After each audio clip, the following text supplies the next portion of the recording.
Hello students. हम फिर हाजिर हैं आपके सामने मंत्रा इंस्टीट्यूट के मंच को लेकर। और आज आपके सामने जो वार्तालाप होगी वो होगी लीनियर इक्वेशंस इन टू वेरिएबल्स के लिए। ये हमारा चैप्टर नंबर 3 है और ये कोई बहुत टफ चैप्टर नहीं है। पता नहीं स्टूडेंट्स इसको लेकर क्या क्या सोचते हैं, क्यों घबराते हैं। लीनियर इक्वेशंस इन टू वेरिएबल्स, सबसे पहले हम इस नेम को समझने की कोशिश करेंगे। इस नेम में सबसे पहले उन्होंने बोला है लीनियर। लीनियर मतलब हमारे पास जितने भी वेरिएबल्स होने वाले हैं वो सारे के सारे वेरिएबल्स या तो एक्स में होंगे या वाई में होंगे, और उनकी जो आपका पावर होगी वो आपकी 1 होने वाली है। फॉर एग्जाम्पल, चाहे मेरे पास यहां पर x है या मेरे पास y है, इनकी डिग्री जो भी होगी वो सिर्फ 1 ही होगी। तो ये तो बात हो गई लीनियर की। इक्वेशन का मतलब है कि मैं जो भी एक्सप्रेशन लिखूंगा उसकी 2 साइड्स होंगी, एक होगा LHS और एक होगा RHS। अगर मैं इसको यहां लिखने की कोशिश करूं तो ये मेरा हो गया LHS और एक हो गया RHS। और क्योंकि हम लोग इक्वेशंस में काम कर रहे हैं तो इन दोनों के बीच में हमेशा इक्वल का सिंबल लगेगा।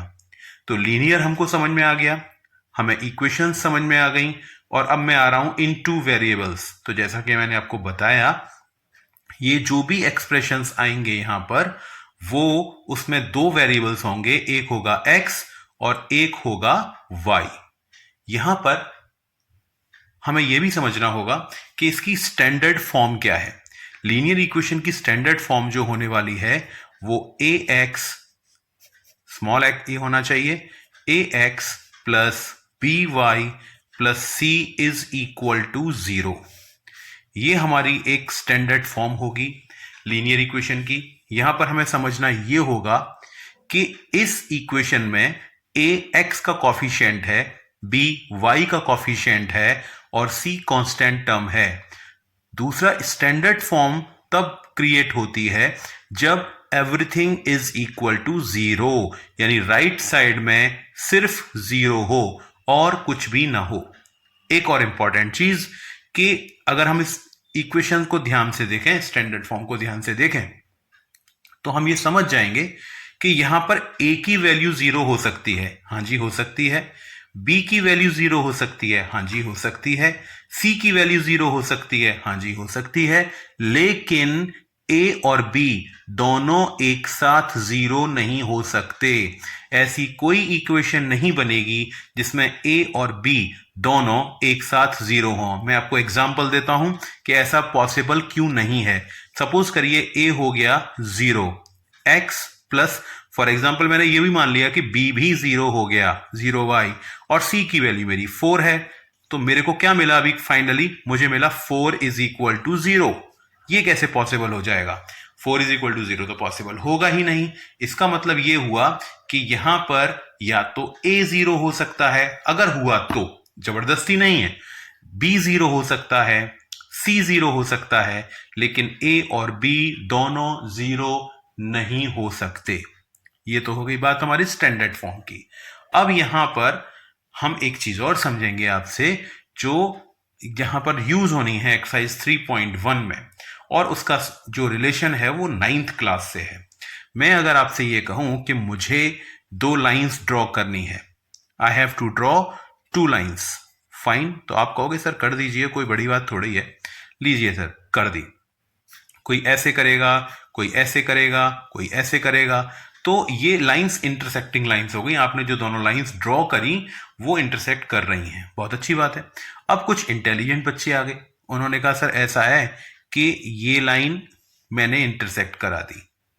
मैंने कहा और कोई तरीका? हाँ, और तरीका हो सकता है कि ये, मैंने कहा ये अगर लाइन इंटरसेक्ट ना कर रही हो तो आप कहेंगे सर फिर लाइंस मेरी हो जाएंगी पैरेलल। Very good. एक तरीका और हो सकता है कि लाइन के ऊपर लाइन आ जाए, तो ये हमारा हुआ फर्स्ट, ये हुआ सेकंड और ये हमारा हुआ थर्ड। इस तरीके की जो लाइंस होती हैं हम उनको इंटरसेक्टिंग लाइंस कहते हैं।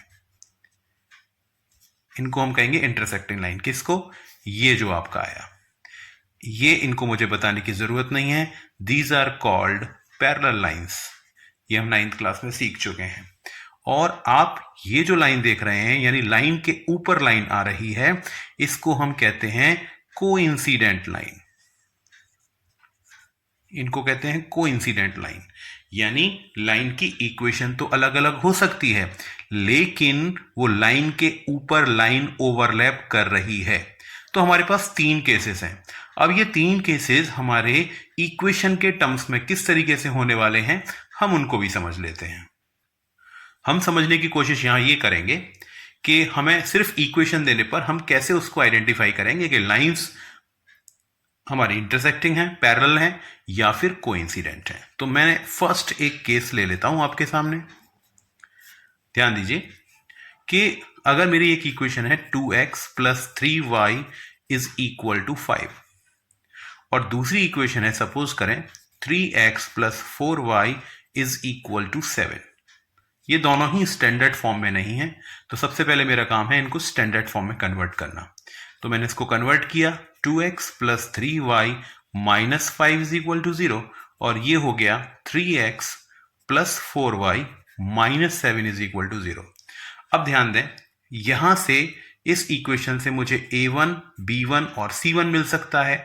इस इक्वेशन से मुझे a2, b2 और c2 मिल सकता है।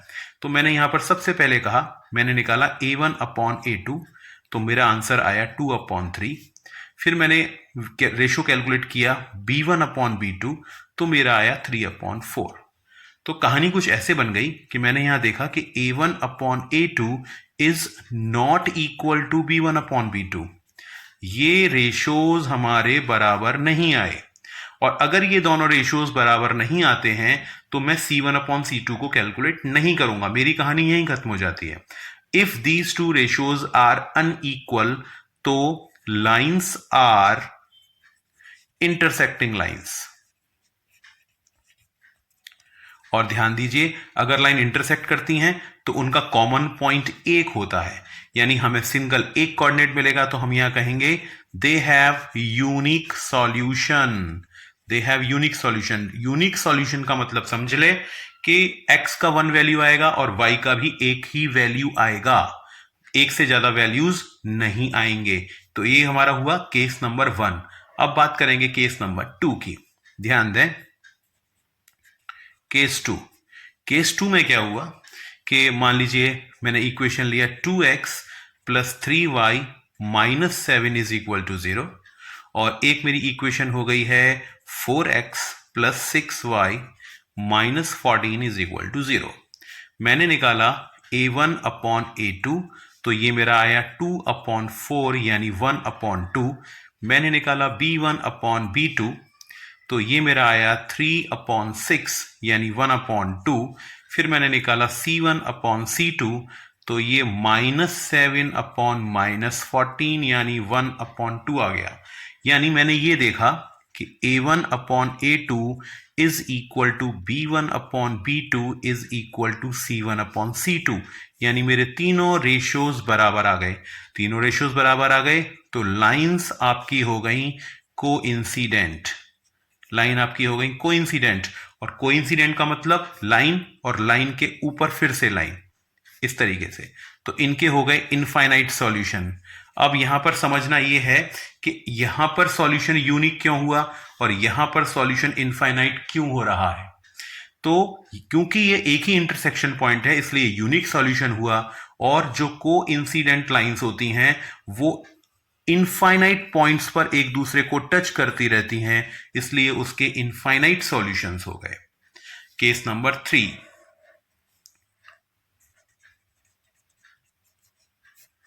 मेरी एक इक्वेशन है 2x plus 3y minus 2 is equal to 0, और दूसरी इक्वेशन है 2x plus 3y minus 5 is equal to 0। a1 upon a2 का वैल्यू मेरा 2 अपॉन 2 यानी 1, b1 अपॉन b2 का वैल्यू मेरा 3 अपॉन 3 यानी कि 1, बट c1 अपॉन c2 की वैल्यू माइनस 2 अपॉन माइनस 5 यानी 2 अपॉन 5। इसका मतलब कुछ ऐसा भी हो गया कि a1 upon a2 is equal to b1 upon b2 but not equal to C1/C2। ये फर्स्ट टू रेशियोज तो बराबर हैं, थर्ड डिफरेंट है। इसका मतलब लाइंस आर पैरेलल। अब ये लाइन हुई और ये पैरेलल लाइन हुई, क्या ये आपस में एक दूसरे को कभी भी इंटरसेक्ट करेंगी? कभी नहीं करेंगी सर, ये तो नहीं करेंगी, तो इनके हो गए जीरो सॉल्यूशंस, या फिर हम कहें नो सॉल्यूशन। तो अब आपके सामने हमने यहां 3 केसेस रखे। पहला केस क्या था कि अब मैं आपको तीनों केसेस को दोबारा से एक बार यहां जल्दी से कर देता हूं कि आपका या तो यूनिक सॉल्यूशन आएगा, या फिर आपके इनफाइनाइट सॉल्यूशंस आएंगे, या फिर आपका नो सॉल्यूशन होगा। ये दोनों का एक ग्रुप है और इसकी टीम अलग है। अगर यूनिक सॉल्यूशन है और इनफाइनाइट सॉल्यूशन है तो लाइंस को हम कहते हैं कंसिस्टेंट, लाइंस को कहेंगे कंसिस्टेंट। और अगर नो सॉल्यूशन है तो हम कहेंगे नॉन कंसिस्टेंट लाइंस। ये एक बहुत इंपॉर्टेंट बात है, हमसे कई बार क्वेश्चन में पूछा जाएगा कि बताइए लाइंस कंसिस्टेंट हैं या कंसिस्टेंट नहीं है।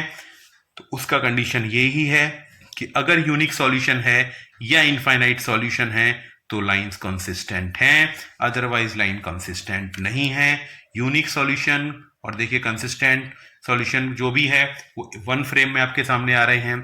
अगर A1/A2 is not equal to B1/B2, lines हो गई इंटरसेक्टिंग, तो यूनिक सॉल्यूशन यानी consistent. A1/A2 is equal to B1/B2 is equal to C1/C2, तो लाइंस हो गई कैसी? लाइंस हो गई कोइंसिडेंट, तो उनके हो गए इनफाइनाइट सॉल्यूशन।